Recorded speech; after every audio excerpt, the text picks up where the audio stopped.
আর শওকত বলছে যে কি আরেকটা দলের কথা, আইএসএফ। কেন তার কথা ভাববো? আচ্ছা, একটা চেয়ারে 4টে পায়া লাগে। ওরা যখন এলো দল হিসাবে, ওরা কংগ্রেস, বামপন্থী এই দলের সঙ্গে জোট বেঁধে তবে শক্তিশালী হলো, নাহলে তো চেয়ারে 4টে পায়া না থাকলে তো পড়ে যাবে।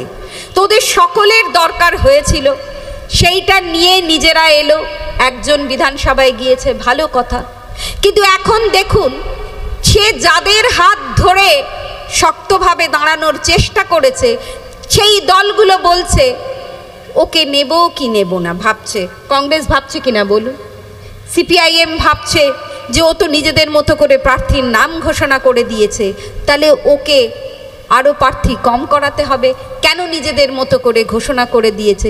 তাহলে যার নিজের অস্তিত্ব, যাদের সঙ্গে নিয়ে শক্ত ভিতের উপরে দাঁড়ানোর চেষ্টা করছে, সেই দলই ওকে নিতে চাইছে না।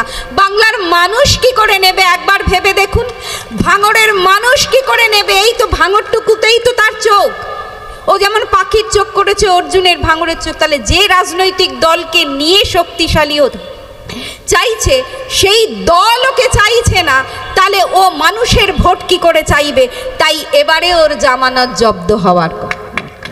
ভাঙড়ে এবারে তাকে জামানত জব্দ করুন বলে আগে জেনে আসো তোমার প্রার্থীকে, কারণ এই জয়নগর থেকে যাকে প্রার্থী করেছে আবার ভাবা হচ্ছে যে তাকে প্রার্থীপদ উইথড্র করে না নিতে হয়। তাহলে কোথায়ও দাঁড়াবে এখনো জায়গা খুঁজে পাচ্ছে না। তাহলে যে নিজে কোথায় দাঁড়াবে জায়গা খুঁজে পাচ্ছে না, মানুষ তাকে ভোট দেবে কেন? আপনি আপনার নিজের মূল্যবান ভোট, গণতন্ত্রের সবথেকে বড় উৎসব নির্বাচন।